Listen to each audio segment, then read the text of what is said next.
camera. Hi there, this is Lee from Leading the Sweet Life from Foodie Book Club, and I'm not even going to introduce everybody because I want them to introduce themselves, because I tell you what, before this started I got all fan and went, couldn't talk. So we've got Lizzie here, Lizzie from Peachy Digital, who's going to be doing all the techie stuff. She's going to be getting the questions. And can you see who I've got here? Oh, she's got a drink. Nice.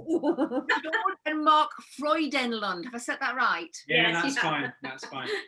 I won't call you that ever again now, but these guys, I'm not even going to start talking about what they've done, because if you can't think of anything, it means they haven't done it. Is that meaning they've done everything? And Great British Menu, the god and goddesses of them, I just adore. Marcus Waring's flagship restaurant, and so I'm going to stop. I'm going to stop, okay? Because I'll tell you all about a Foodie Book Club at the end. See, they're laughing. I'm so sorry. I'm sorry. I'm just stalker. I'm going to tell you all about Foodie Book Club at the end, but let's get some cooking done. So please tell us what you're going to make and why. Okay, you can start, Mark. You've already. I like this, Mark. Okay, so we're the aim for today is really to use up things we had already. So we really tried to buy very little for this little dish we're doing, and using the legs of our roast chicken from Sunday. We're doing a little green bean and red onion salad. Marinade for the chicken. I think Shauna's going to do the pesto, so not a basil pesto, but we're using up the nuts we had. So in this case it's cashew, a few half bunches of herbs we had left, and a flatbread. Yeah. And that's what it's all about. Lockdown lunches is all about looking in your pantry, because let's face it, first of all, nobody can go out shopping, right? And secondly, do I want to have a list of 50 million things to buy for just one meal and I need to use a pinch of it? No, let's open our cupboards and fridges and see what's exactly. When you get a bunch of herbs, you only ever use a quarter of them, and a packet of nuts, you'll use a handful.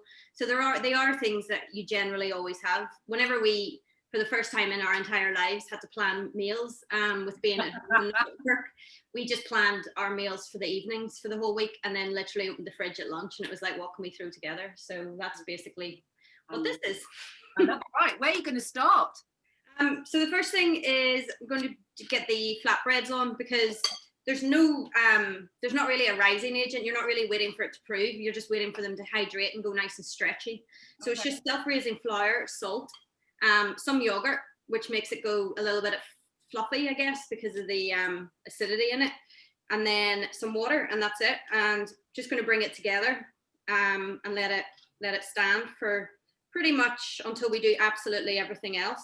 Right. And then all we have to do is cook them. Right. So for those people like Lizzie who are gluten-free, can you use gluten-free flour if you need to? Yeah, absolutely. I mean, can I get some tepid water, please? You can, yeah. You just need to be a little bit careful with it, because it doesn't have the same elasticity as gluten, obviously. Yeah. But what you can do with gluten-free flour, if you want to make more of a stretchy dough, use your gluten-free flour and put a little bit of xanthan gum in it, and that helps it go a little bit more stretchy. It's magic, isn't it? That I was telling Lizzie about that for cakes and bakes and things like that. Is actually a magic ingredient when you gluten-free. It really is. Crumbling, it does. Yeah, it makes a big difference. So yeah, just basically bringing the dough together until it forms a nice sticky dough, not too wet. You want to keep it as dry as possible so that we don't have to use any extra flour when we roll it out. Otherwise it'll just burn in the pan. So literally just bringing it together, and then we'll let it rest. Damp tea towel on top, and that can stand until we're ready to cook. Is that just plain yogurt you used? Yeah, just natural yogurt. That's it. Again, like a nice coconut Greek yogurt or something like that. Exactly. Yeah. You nearly always have most people have a pot of yogurt as well kicking around their fridge. So you get the strawberry or pineapple though, eh? Yeah, I would definitely stay with the natural flavour, for sure. But you can add loads of other things to the dough. It worked really nice with nigella seeds, fennel seeds, onion seeds, anything like that. And you're using in your hand the dough, what's that called? Just a scraper. I couldn't live without it. It's one of my, I make a lot of bread and do a lot of baking and stuff at home as well. So it's one of those things. And even in the restaurant, it's amazing for And the pennies, aren't they? They use pennies. Pardon? But they just cost pennies, don't they? Those? Yeah. Oh yeah, you're talking like 50p. Yeah. So that's it. Just very lightly bring it together, and should be a little bit sticky, but come away from your hands, and that's good to go. I'm going to set it. And you can, once you make these, I guess you can use them for anything, can't you? There's wraps of any kind. Oh yeah, quite often if we have a curry, sometimes I'll do these or patties, whatever. But yeah, they can go with pretty much anything. That's cool, isn't it? Well, that 3 ingredients, that's nonsense, isn't it? Yeah, and that's my point of like, it's something you nearly always have a bag of self-raising flour in your cupboard as well. So it really means you don't have to, if you don't have bread or whatever. And if, this will make a good, probably 4 good size. And say you only wanted 2, wrap it up and stick the other 2 in the freezer. I was just going to say, can you freeze it? Because that's all, freezer's just a lifesaver for people who like to cook. I mean, you just keep making stuff and shoving it in the freezer till you need it. Yeah, exactly. Right, what's next? What is next? Me. Me. Okay, my turn. You see, Mark lied earlier on and said he's just found out about this. Shauna just told him, and I don't believe that for a second. Of course not. I've got into trouble in the past for saying to Mark, by the way, we're doing this. So no, I do always check now in advance. It's like, by the way, darling, such and such is coming around for dinner, isn't it? Yeah. No, we don't have a social life. What's that? Well, of course you don't have a social life. You're always in a restaurant. Yeah. We're either at work or in a lockdown, so there's no chance to. So we had a little bit of the summer where we got to have some socializing, but not much. I'm just making a really quick salad. Actually, I'm sorry you can't see my face, but I thought what I was doing is more interesting. So like Shauna said, this is really just sort of using up what we had. So Shauna does most of the shopping, actually. She's very good at making sure we have a good stock of ingredients. It's probably what we fight about the most, actually. Always red onions, normally spring onions as well. And we actually had a argument. Semi-fight. This week about salad, because one of my pet hates is pre-packaged salad. But Shauna was saying it's very convenient and it's more interesting. But I'd much prefer to have just a baby gem. Oh, that's right. Nice. Yeah. Or packaging and pre-thingy salad does my head in. Yeah, it's true. It's more so, it's more the mixture that I like. It's not necessarily, there's an amazing market near us where you can choose your different. But Mark's very much like, I just want a gem, so I'm like, right, fine. Well, it is difficult because we don't go to fancy shops, especially at the moment. We're just staying to local shops and. So, if you were buying a weekly shop, what couple of ingredients would you two argue about, heavily discuss? It's not necessarily the ingredients; it's the quantity that stresses Mark. Oh. He doesn't like a lot of stuff. Okay. like what?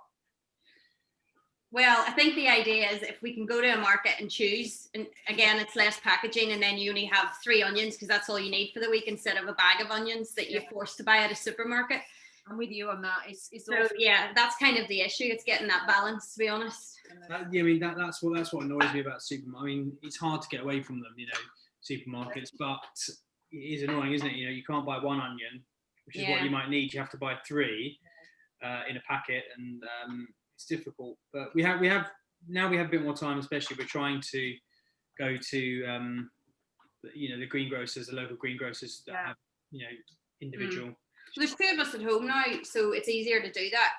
Whereas before it was like kind of easy, it was a convenience thing, which is hard because we only had time to go to the supermarket once a week, and when you have to buy things for a child as well, it's kind of hard. But so sorry to interrupt. I'm just marinating these onions before I make the rest of the salad, just to soften them and to take away a bit of the harshness. So I'm just rubbing them with a bit of Maldon salt there, which will help break them down.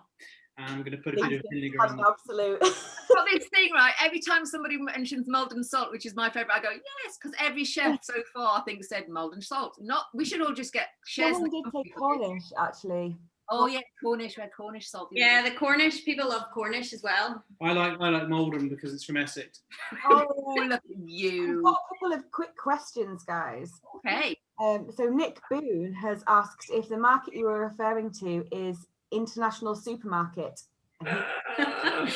Nick Boone said that. We know you. We know this man. We know this man. Yeah, it is. It is. That's unique. Yeah. There we go. Other supermarkets are available. Yeah. We're lucky. There's some quite good shops around here. I mean, International Supermarket is a bit of a gem. Can be a bit hit. Maybe we shouldn't critique them, but no, it's a good local greengrocers. Yeah, definitely. Brilliant. Fresh stuff. Yeah. And then he's just put hee hee. And then Rooty Ruth has said, what would you say is the most important ingredient to have in the house? Yeah, good question. That's a very good question. It is. To have in the house. Yeah. Love, I suppose, isn't it? Oh, you're so cute. Oh my god. No, I think. Dying in the corner. No, Mark, you can't backtrack and take that back now. Culinary in the kitchen. I think onions. I think it's like the absolute backbone of base of every good recipe. Yeah. But onions and vinegar. Oh, Not necessarily just what sort of vinegar? anything really. Yeah, I think you're a huge fan of sherry. cherry vinegar is great, but I We're think using a little Cabernet Sauvignon tonight. Very posh. Yep. Yeah, draw in there, I tell you. I think if you add those to any dish, it's going to improve. So quickly on the salad, so we've got the onions marinating. These beans, green beans, which is something I like to do a lot. Just very finely slice them. Going to blanch them really quickly in salted boiling water. Just literally in and out, and then that's done. So they're really crunchy, but they nice and vibrant, and it just takes away a little bit of that sort of. It's nice to see you using vegetables in a salad. I think people have distinct things done. There's salad stuff and vegetables. It's nice to see the crossover, because I think more people need to do it. It's like broccoli in there, and all, 100%. I could live on broccoli. It's an incredible ingredient. It's great. And it bulks everything out. It's so much more flavour. Yeah, it does. I love the root, like the stem bit of the broccoli. That's my favourite. It's so peppery. Yeah. Don't get me started on stems. Don't waste anything. She's asked another couple of questions. Okay. So she's asked if you would suggest red or white onions as your staple. Probably for me, I would say red, because they are a bit more versatile in a salad, as well as being able to cook with them. But it does depend. I mean, quite often we'll end up with shallots, brown onions, and red onions in our cupboard, because they do all really bring something slightly different to the table. But it just depends. If as a all-rounder, I would say a red onion. Right. I think if I was given the choice, I would I'd go for an Italian white onion, because I think they've got the sort of robust element to them, but also they can be sweeter as well. Okay. So fancy. But also not that easy to get. Yeah. Get from these local greengrocers, apparently. You can get them from there. Yeah, true. She's also asked, sorry, what is the most essential, can't live without equipment? Oh, that's our question. Has she read our question list? You know what? I wonder if she knows these guys, because she's asking lots of questions. I think we have to exclude knives from this, don't we? Yeah. Don't mention knives yet. Okay. So I think I couldn't live without scissors. yeah, they're very handy, aren't they?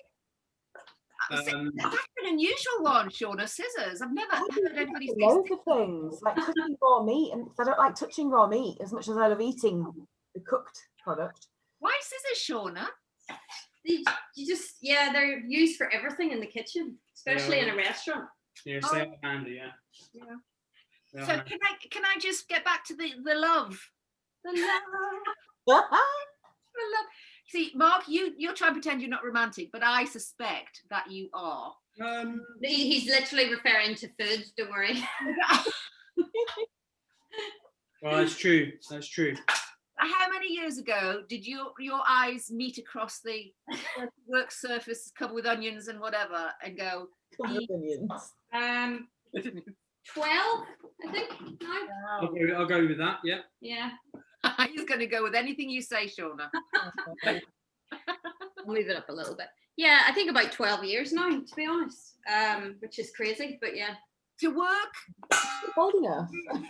to live with each other is one thing. To live and to work, but at the level you two both work in your industry, that's pretty incredible, because the stress level that you both must have out, you know, at work, and then come home. What do you bring home with you, or do you just go, I'm just leaving that in the kitchen?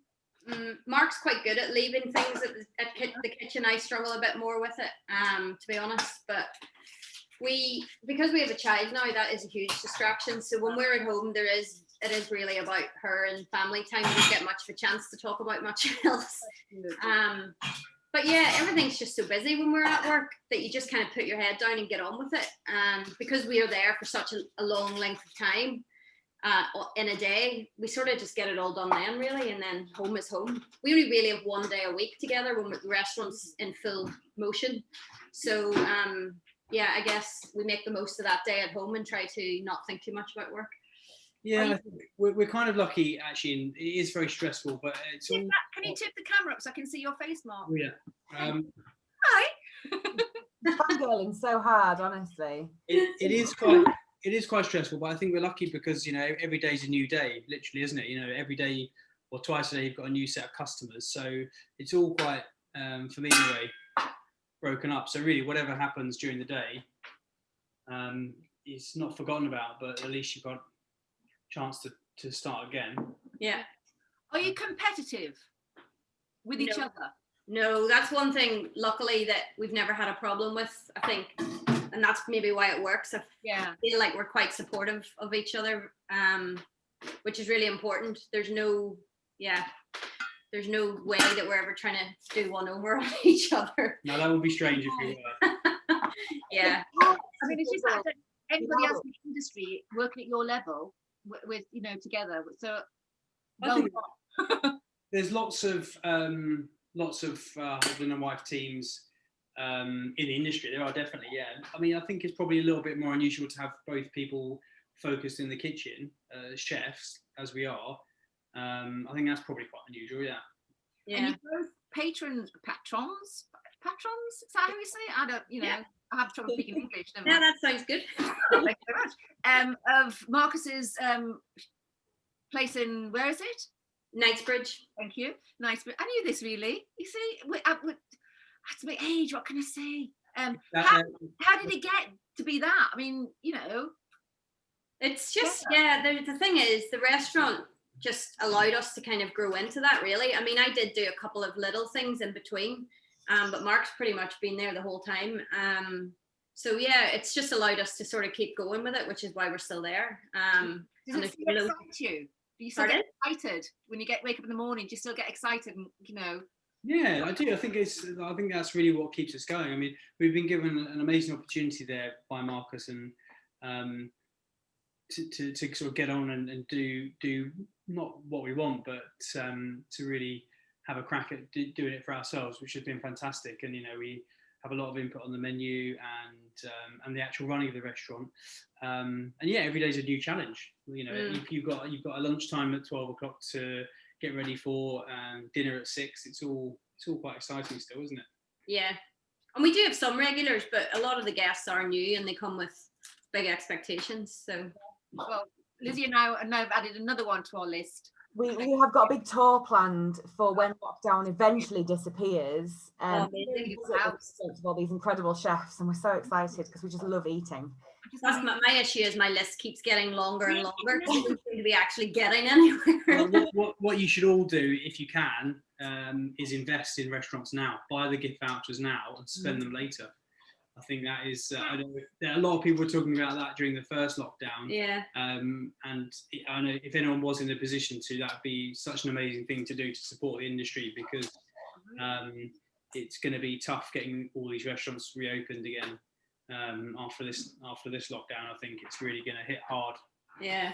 And everything's just on hold at the moment. Who knows what's going to happen? You know, it's not until you really start to open up the business again that we know who's coming back and who's not. It's going to be pretty sad, I think. It is, and I think there's going to be a lot of small food industry, you know, small cafes and things like, which somehow get forgotten, I think. Yeah. and it's that's all they have. You know, it's like you say, family businesses that are going to go under. So yeah, actually, no, that's a really good idea. Why didn't we think of that, Lizzie? Getting people to buy the vouchers now. We'll have to do something.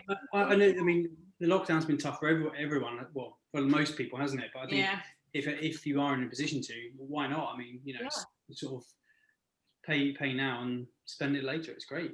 I wonder if we can start a campaign for that. Yeah. Definitely. Right, Shauna's going to make a pesto, yeah, you can't really see. He's got a blender in the background and it's going to be a bit loud, but basically not a normal basic pesto is olive oil, basil, garlic, parmesan, pine nuts.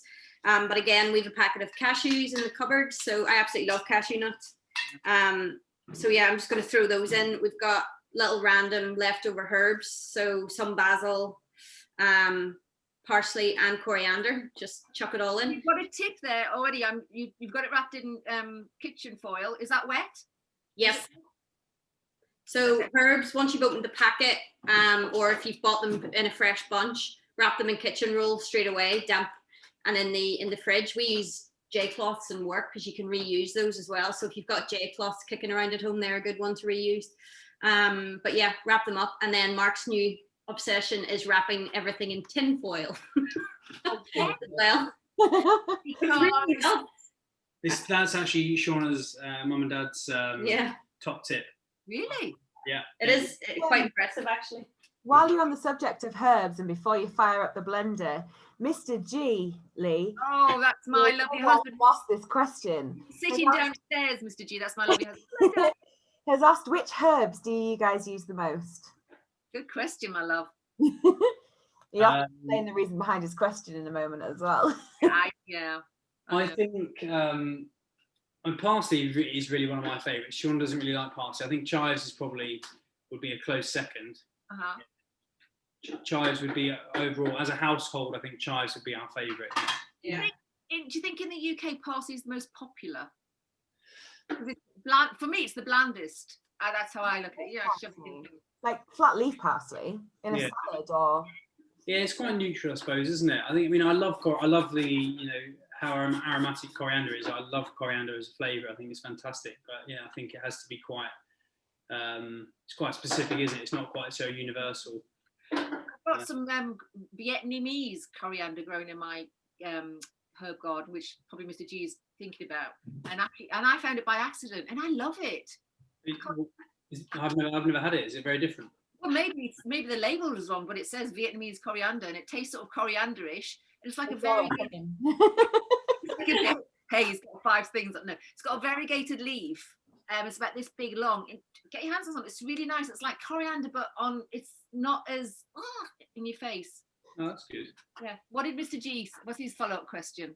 That was it. No, but I just know that he's asking because basically he built a herb garden laddery type thing for Lee in the first lockdown. Yeah, it's awesome. He always asks about herbs.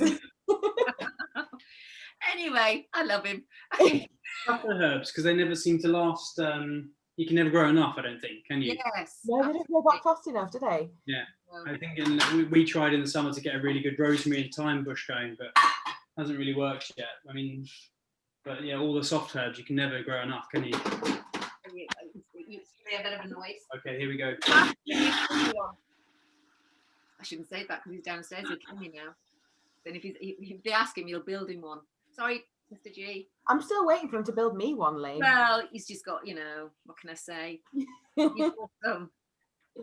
Right, is that going to make a lot of noise, or should I ask another question? I think do we need to go again, Shauna? Yeah. One more.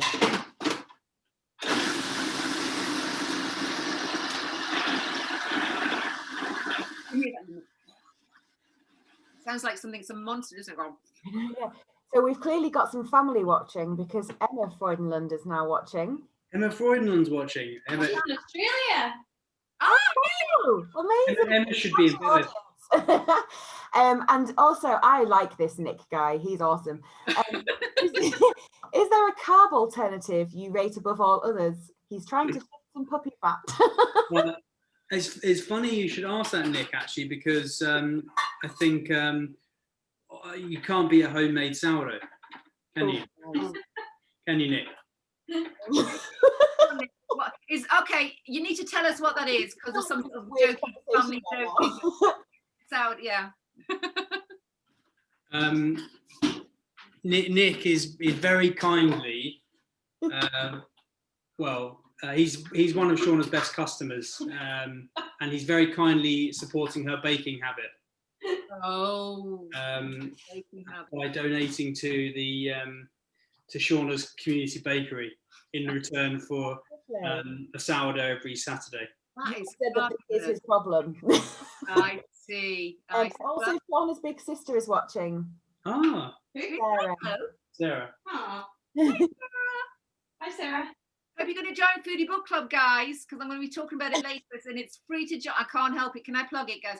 It's free to join. It helps support foodie people like these two wonderful guys who do this for nothing. I mean, these fabulous chefs here are doing this for nothing, just to reach out and emotionally support everybody. Lizzie and I do it for nothing. It's just a book club with it has a book club that has each month we give you a fiction title which has an ingredient in the title. Well, let's face it, sometimes it hasn't even got an ingredient in the title. Sometimes it's a bit of a stretch. And at the end of the month, you bake something or cook something that has that ingredient, either a lot in it or a little in it, whatever you like.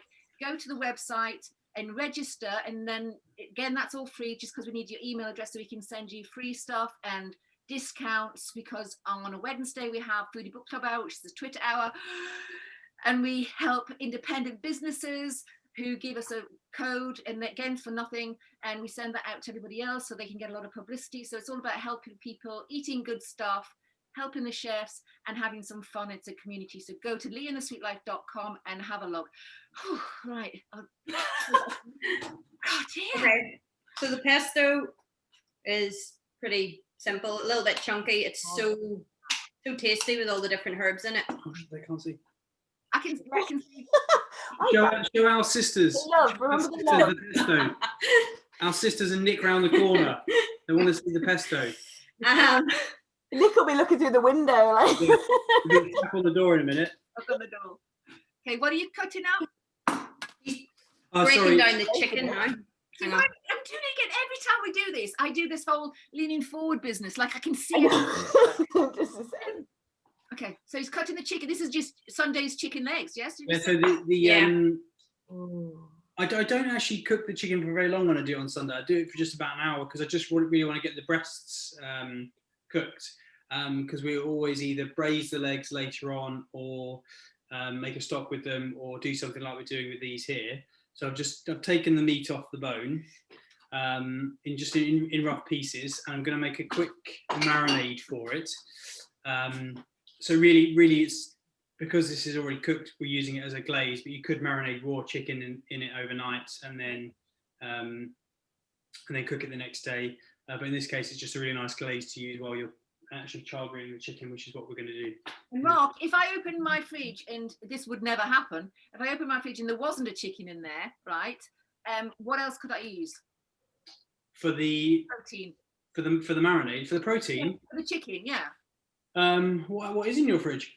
Oh God, there's a chicken in my fridge. There's always a chicken in my fridge. Always chicken in Lee's fridge. I mean, seriously, Mr. G, tell them how many chickens. I've got 2 chickens in my fridge right now, actually. Thursday. Like you could put anything with it. It would be really nice with, like, I don't know, crispy bacon. It's true. Ham, salmon. Salmon would be really nice. What we're using for this is harissa, which is probably one of our favourite ingredients. Yeah, we often have a jar of harissa in the cupboard. It goes with everything. I mean, lamb is fantastic with fish. It's really nice. I basically put in anything. Put on pizza, isn't it? Yeah, exactly. And yeah, I mean, I'm getting hungry now. I know we've got a question for you.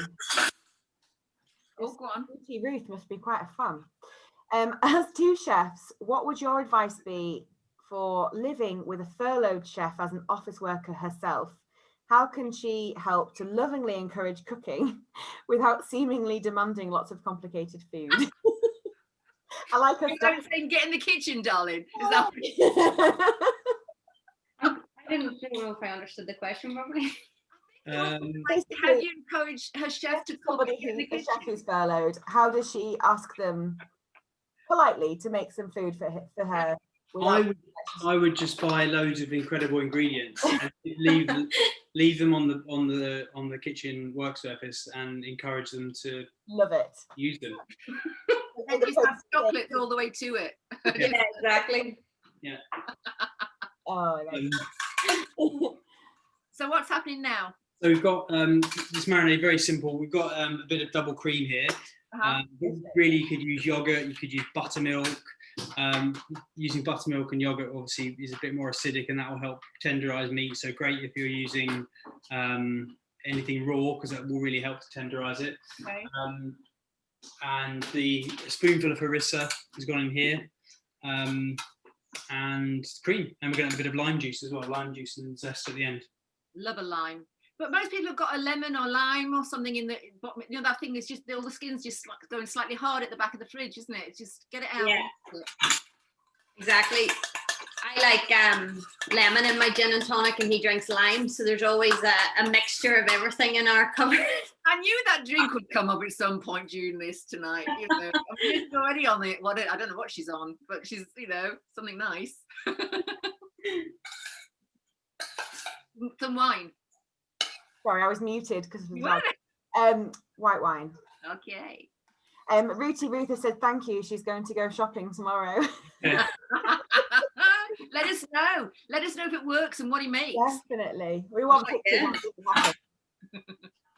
Okay, so is the chicken in there now? Yeah, so chicken's in there. The lime juice has really thickened that up. Got a little bit more here, which we'll just brush on when we char grill it. Okay. You do some flatbreads? Yeah, I think we're pretty much ready. Are you going to char grill the chicken first?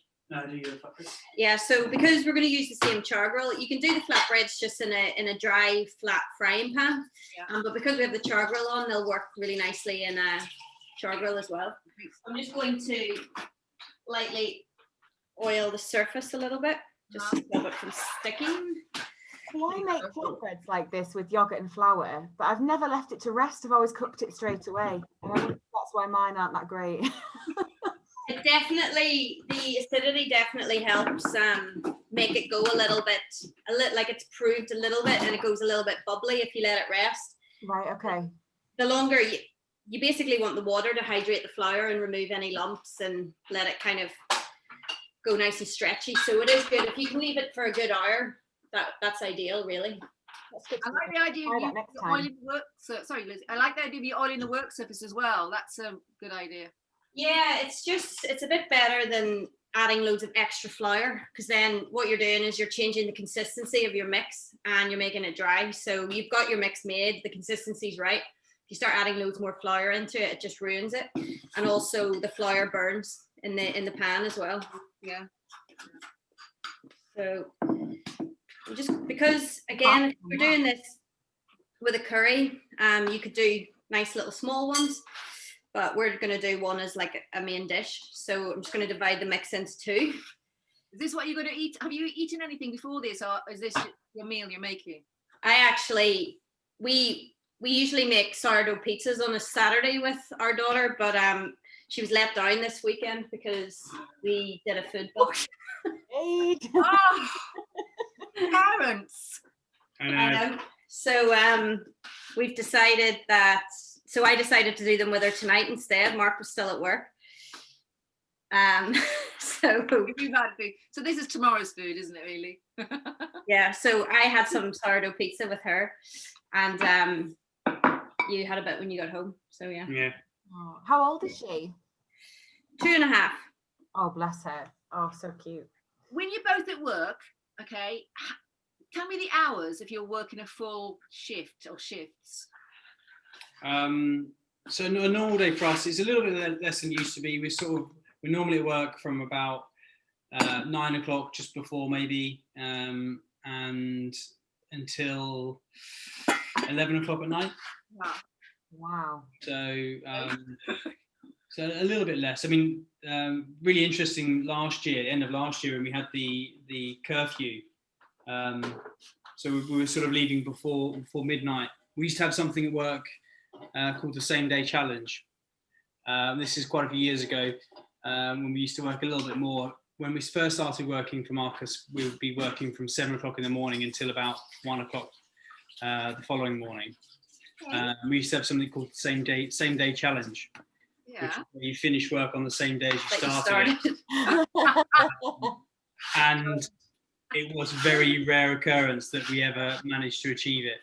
But things change. I think it seems like people aren't eating out as late as they used to be. Dining habits change, and it's a lot more regular now that we're out before midnight. That's good.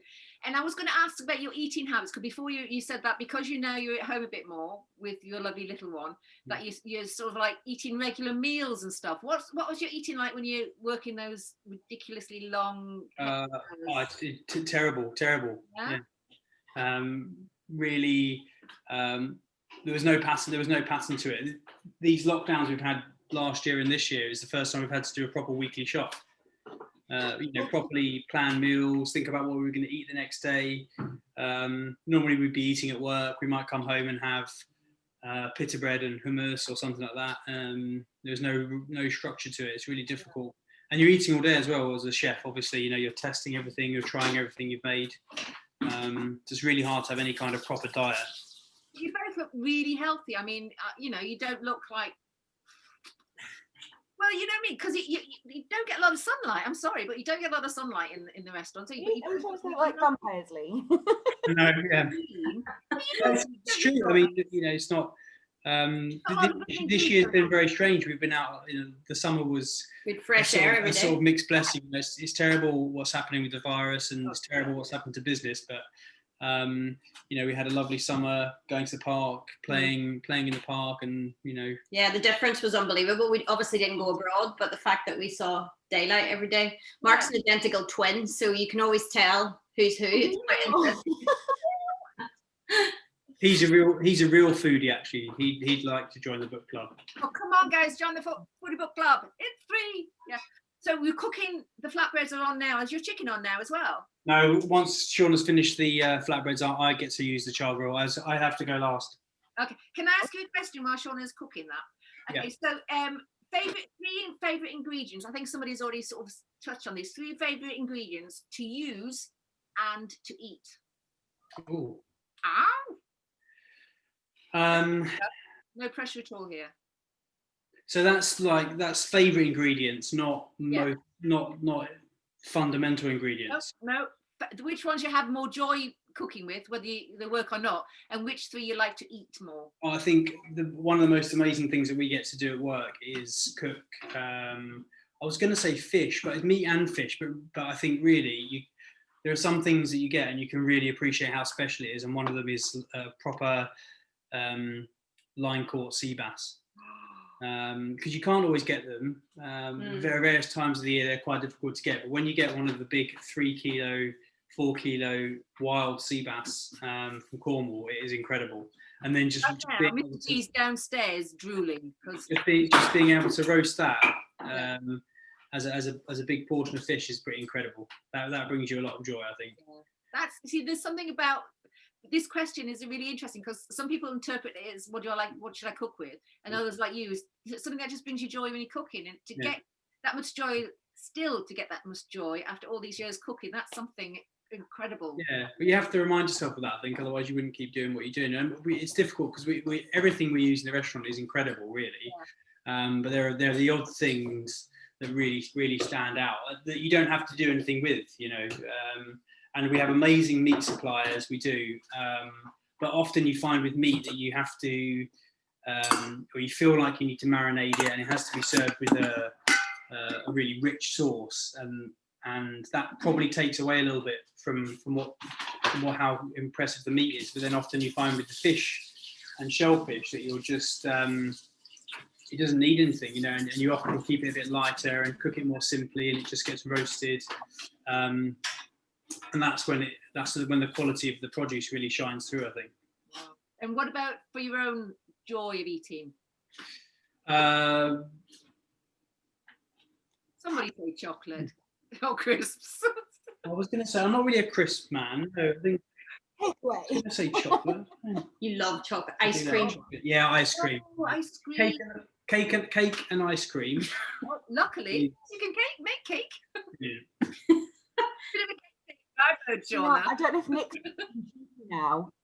But he said he got some small ones from Sea Catch Fish last week. Who did? I mean, No comment. okay. This is some personal stuff here. I'm gonna, Oh no, it's very what about you? intriguing. What's your favourite thing to cook that brings you joy, and what's your favourite thing to eat that brings you joy? Me? Yeah. I think it has to be scallops. Again, we have the most amazing supplier. They're like, sometimes they come and they're the size of your hand, and just the respect for the ingredients too, and it's amazing. Yeah. So they come to us in this incredible condition, and again, you don't need to do a lot to them. They're amazing, roasted, the flavor unbelievable. So cooking, eating, all of it is awesome. Shauna's wheaten bread is amazing, actually. Really? Yeah. And also, I couldn't live without sriracha sauce. Oh, A major problem. Yes. oh, you see, intravenous sriracha sauce, is that what it's just hook you up to it? Yeah. Yeah. Exactly. It's like me with black coffee, wine, spicy sauce. Yeah, I mean, coffee doesn't even come into it. I think that's just sort of that keeps us going. That's just you open your eyes and get the coffee. That's what it is. What's that on your plate? Is that a flatbread? So that's the flatbread. Oh, wow. So I kept it. It was a bit wet, the dough, so I just stretched it. It didn't even need rolling. Again, if you're a bit uncomfortable with it, you could add a little pinch of flour and knead it in and then roll it. But I just stretched it out and put it straight on the char grill, so we've got a nice fluffy, thick flatbread. So that's going to go on the bottom of the plate. Okay. And then the chicken is in the char grill as well. Yeah. So again, Mark's just brushing it with the cream and letting the cream caramelize on the chicken. Yeah. If you are using raw chicken and you want to marinate it overnight, then the same, just chug it straight on and then use the excess glaze to finish it off. And then onto the flatbread, I'm just going to go with a pesto. This makes me hungry and I've already got my dinner. The colour of that is and beautiful. I mean, it's fresh herbs, so you should really try and use it pretty much straight away. But at the same time, if you put it in an airtight container, one of those click lids, even if it forms a little brown skin on top, just scrape that bit off and it'll be beautifully green underneath. So do keep it if you've left over and have it with pasta the next day or whatever. It does keep. This idea of just making lots of stuff and then just using it throughout the next day and next couple of days. Exactly. Herbs left in the fridge, wrapped up, are going to die a lot quicker than in this form, really. So at least you've made something with it and it'll last a couple of days longer. Like that. So yeah, just glaze the flatbread with that, and then I'll let Mark finish off the salad. Before we finish in the chicken, can I ask you another question? Yes, of course. Food fads. I don't know what else to call them. Food fads. You know, the fashions that. One food fad that you're so glad is out the window and gone, and a food fad, and I don't, is that you're glad is sort of like coming around. Because I don't like, I'll say this again and again and again, anything on a slate or a board, oh, stop it. That's what I want to do. Stop slates and boards. Yeah, that's actually a pretty good one. Give me a plate.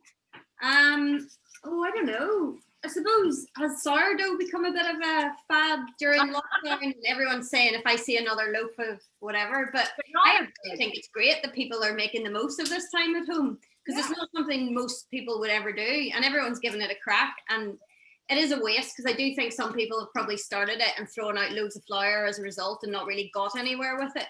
But if you do become a bit obsessed with it and enjoy it, then there's so much you can get out of your sourdough starter. There's so many recipes you can use it for. So yeah, I actually think that's a great thing, and I'm pleased people have given it a go, but it is a hard one to keep up. Yeah. It's a lot of work, isn't it? For the actual This is my starter or whatever you call it. my starter. Look at that. But I do use it pretty much every day. So Yeah. Wow. What's the oldest? I was reading something, I can't remember the age of it. There's a starter somewhere that's supposed to be like hundreds of years old.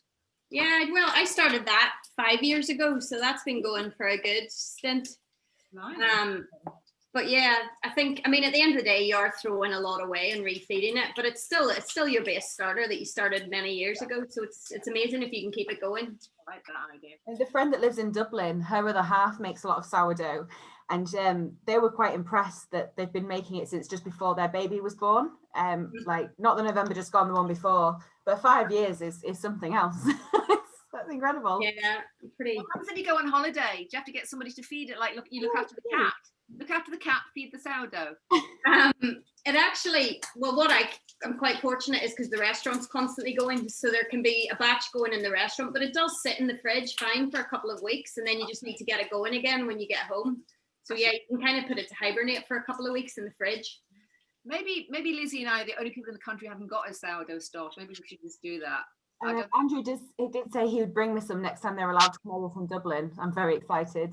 I don't know if starter. Can you imagine that? And your suitcase. Yeah. Another question. One purchase that a home cook should put on their birthday list, if there was anything. Can't mention knives just yet, but if there was anything, gadget or anything. I think Shauna. Yeah, one of these. Ooh. Oh yeah, I bought one of those the other day. They're amazing. You get it. Yeah, and then if you are going to be doing kind of batch cooking, and if you've kids, like a blender, a decent blender, you can't live without. Even if it's just like we got one of those bigger ones as a Magimix as a wedding present, and it has a smaller one inside. But even if you just got like a sort of mini chopper blender, it's just amazing for everything, purees, curry pastes, all sorts of stuff. It's looking very exciting. That looks awesome. Look at that. I mean, for a dish that has just come out of your pantry and fridge. Yeah, well, luckily none of you can actually taste it, so but it does actually, I have to say, it does smell very good, so I'm quite excited by it. But that's the thing, the ingredients are amazing. They're so versatile, and I think a lot of it is down to a bit of confidence as well. But you know, unless you do something really ridiculous and, like you say, use pineapple yogurt or something in your flatbread mix, it is very hard to make something taste terrible. The only thing you need to be confident in. Bit further up so I can see Mark. Oh, Nick's on his way, by the way. The only thing you really need to be confident about is that the person you're cooking it for isn't going to say anything, even if it tastes bad. That's why you get married, isn't it? I'm not nervous. Okay.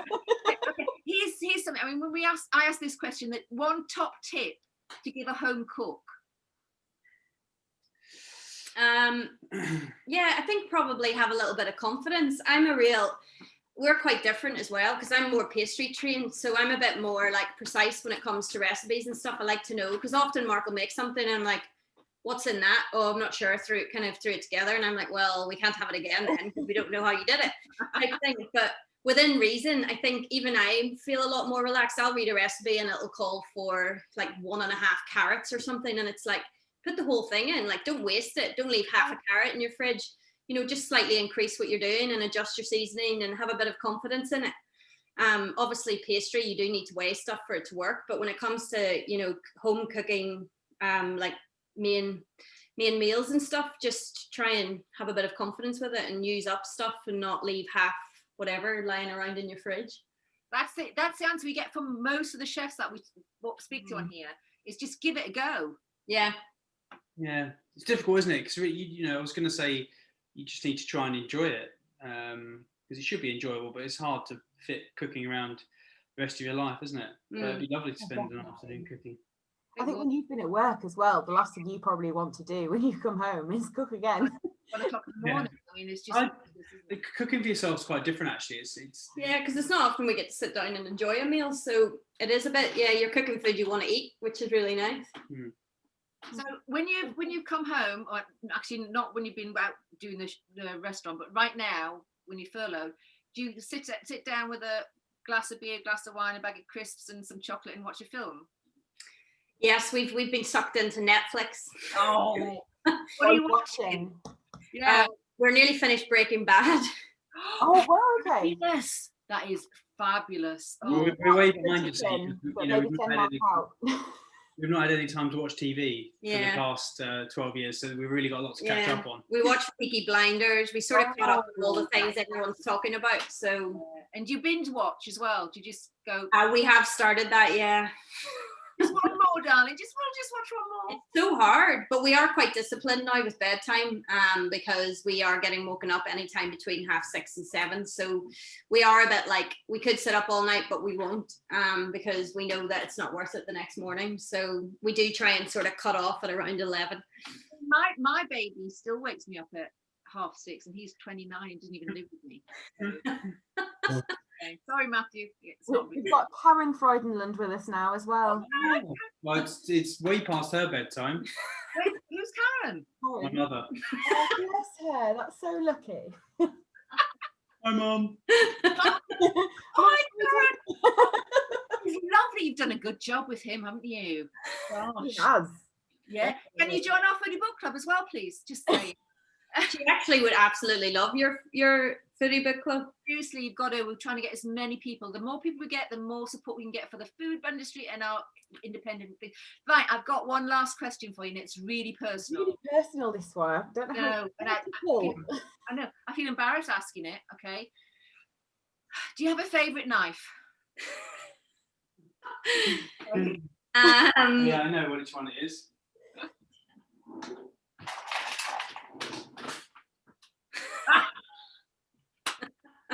What is that? Is that a butter knife? This is £2.99 serrated knife. Okay. Called a tomato knife. Yeah, called a tomato knife. Yeah. Yeah. Oh, I used to have a tomato knife. See, hadn't it actually is- dishwasher. It's something you can use for absolutely everything. Actually, it is a good one. But I love that answer. Honestly, normally we get there. Here's this one from Japan. You've got posh Like, knives there, haven't you? Show me no. posh knives. Come on. yeah, I think there's show mine. yeah, no, that is genuinely a really good knife. but That I is a think- really handy knife. And we noticed when we went into first lockdown and we started cooking at home, we were like, oh God, we've got absolutely no knives at home because we never cook. So we had to make a mad dash to the restaurant and bring our knives home. So that was quite interesting because you realize how important a good knife is for just even like, yeah, slicing an onion. If you can't slice an onion nicely, it's probably not what you're doing. It's probably the knife you're using. So that's what you have. It shouldn't be hard work. It should just like naturally kind of roll. So yeah, you should always look at what you're using. But for home knives, like we use a lot of Robert Welch knives at home. They're really basic, really good value, versatile, and they last. And then this was my Christmas present from Mark. I don't know how many people got excited about a Christmas present knife, but it's like Japanese bread knife. It's amazing. Oh my. That is amazing. Mr. G, are you looking? Are you watching? We bought you a knife not that long ago. Calm Yeah, down. I felt like a grown-up when I was using it first time. I'm like, oh. And it's actually not until you get a posh knife that you realise how blunt all my other knives are. Because I just went like that and the whole thing just through this tomato. Like, oh my God. Yeah, that's what I mean. That's why, like, when people think they're doing stuff wrong at home, it's usually just what your utensils. And do you sharpen your own knives at work, or do you have somebody come around and sharpen them for you? No, Everyone has their own knives, and it's really important that you should only be the only person to sharpen your knives, because if somebody else does it with a different technique, they'll put a different blade on it and you'll ruin it, or a different, they'll do it. I just think these are really interesting things about knives, because knives are personal, aren't they? Do you use each other's knives? At home we would, yeah, but at work we have our own. Mark's left-handed too, so it's a nightmare. You've got a different edge on yours than Exactly. Yeah. So you're just doing that deliberately, aren't you? Just so nobody else can use your knives. That's what it is. It's not actually left-handed. It's all a ploy. just a ploy. He's just ambidextrous. Yeah, exactly. Probably. Have another look at your wonderful dish, and can you just tell us what it is again, please? And then I'll let you go, because Eating into well-deserved wine time now, Lee. That looks incredible. It looks so good. So describe that to us again. So it is a charcoal flatbread with a herby cashew pesto, cream harissa chicken, and a little red onion feta salad. All from your pantry in fridge. Exactly, everything from lying around. But I will send you the recipes, because I know you did want them, and then at least everyone has a kind of base if they want to And if you just take it on your phone. If you just take a picture of that or two and send that as well, that'd be fabulous. Yeah, no problem. And I'm just going to plug Foodie Book Club again, if you don't mind, before I say goodbye. Is that okay? Yeah, of course. Okay. Foodie Book Club. It's a book club with a slight twist. So it's, I see I've got this off my pat now, isn't it? It's a book club with a twist. So we choose a fiction book every month that has an ingredient in the title, and then at the end of the month you make something with that ingredient, and it's anything you like. You don't even put it in. It's just to get everybody going, everybody cooking. Loads of these fantastic chefs. Thank you so much. You do this for nothing, or doing our lockdown lunches, and also giving us recipes for our website, leeandthesweetlife.com. There are loads of Foodie Book pages on there. Register yourself as an individual or as a book club. We'll send you a free welcome gift. Oh yeah, we do. We send them a bookmark as well. Yeah, I use mine all the time. I don't do. Send a free bookmark, and then we send you discounts and recipes every week and all that sort of thing. So it supports independent businesses. We've got a Twitter account which supports them. Lots and lots of things. Just go and do it. It's great fun, and the more people can get to register and join, the more we can support our foodie people and our independent businesses. Do you know, Shauna, Mark, thank you so much, beyond words, because I am like I'm surprised I've even been able to talk all the way through, because you know what I was like before we started recording. I mean, I was going, so thank you so much. Could you do this again sometime down the line, if I'm dead, because I'm your friendly stalker, and I know I've got a reputation. We're just pleased to finally have a stalker. We're just pleased to finally have a stalker. Other than Mark's mom. You made it, don't you? Hi, Karen. Thank you so much. Give my love to everybody. Give my love to Marcus. Marcus, if you're watching and you want to do this, okay? Yeah, Yeah. Thank you so much, guys. Okay, you're welcome. You're so welcome. Thank you so much. Say goodbye. Bye.